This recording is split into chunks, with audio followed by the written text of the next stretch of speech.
I'm very grateful for having me here tonight. This is the age that everything in our life has made.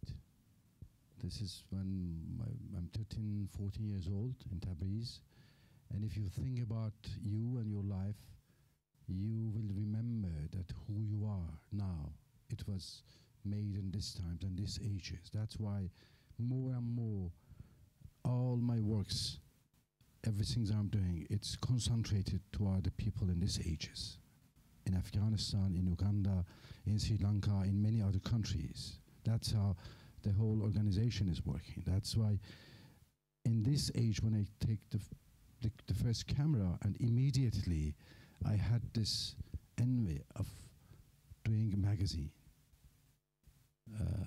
My father has gone to the city of Bandar Abbas, which is in the south of Iran, in the near Persian Gulf, and I was following him, and I find out that there is no newspapers, no magazine in the whole city. And I decided at the age of 50 to make the first magazine for the school, for the high school. And I called it Parvaz, which is meaning to fly or to soar. But 2 days after the magazine just was printed, I was arrested. This was the first shock ever in my life. At this age, you want to do a magazine for your high school and you're arrested by the secret police saying, because you are living in a country that the freedom of press, it doesn't exist. And that was how I continued. I continued this times in a different way, as you saw in the films. Photographing, using photography as one of the important vectors of the information in the world. It's one of the most incredible universal language that we have never had.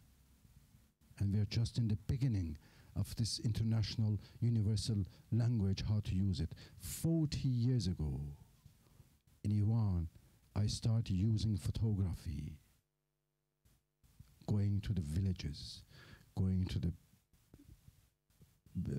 around the cities, the suburbs, where people living in a very bad condition, taking pictures and putting them night times on the walls.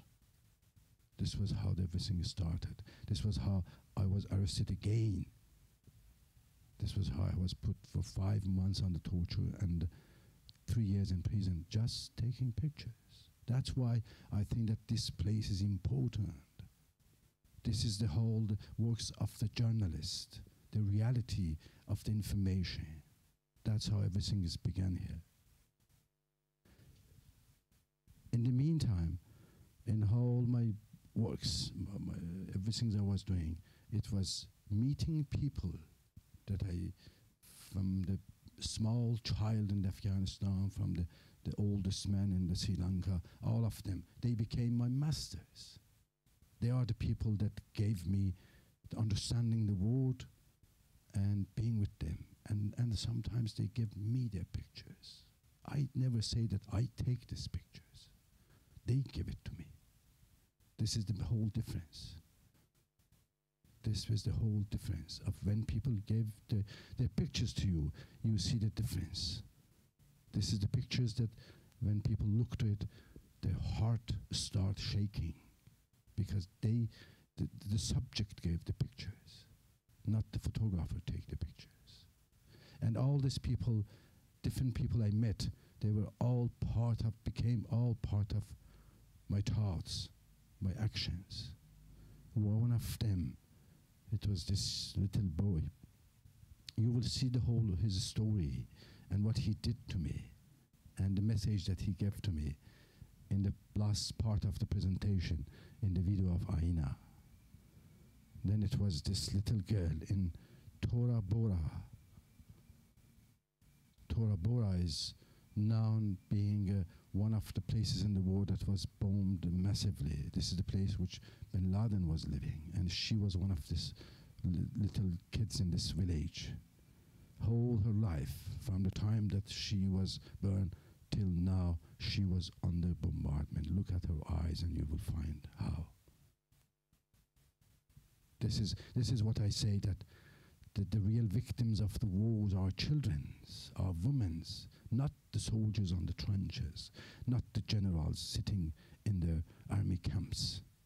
Those generals, they will never send their children to the war zones. They send children of the others. That's the whole things. And obviously, being a Persian, being Iranian, as you know, each civilization has a pillar of the culture, and our culture's pillar are the poetries. That's how we grow up. That's how we read. That's how Rumi, Hafiz, and Saadi influence us. Listen to it. I said, what about my eyes? Keep them on the road. I said, what about my passion? Keep it burning. I said, what about my heart? Tell me what you hold inside it. I said, pain and sorrow. He said, stay with it. This is Rumi. This is also Rumi, who is the founders of the mysticism and Sufism and the winning dervishes. The picture was published in the cover of National Geographic. This was a story I was doing on the Turkey.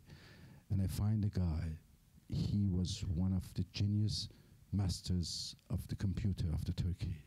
And this was he was doing, as many of you go to the gym after workout, and this is his way of the working out, spirituality. And look at this, another message, that how you can be really taught.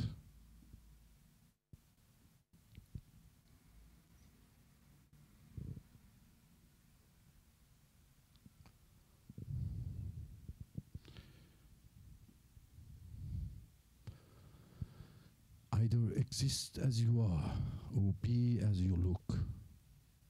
These are the words of the wisdoms. Here comes one of my early photographs. Actually, the first anniversary of Iranian Revolution. This is the only one I brought to show to you from Iran. But look at this. The hand is almost the hand of a narrator saying, look at the scene, look at what's happened. This is what's happened in Iran after revolution. You don't even find the two people in the same direction. Everybody's fighting his neighbors, everybody trying to make a room for himself. This was what was going on, what is going on after 30 years. We are in the 30 years now.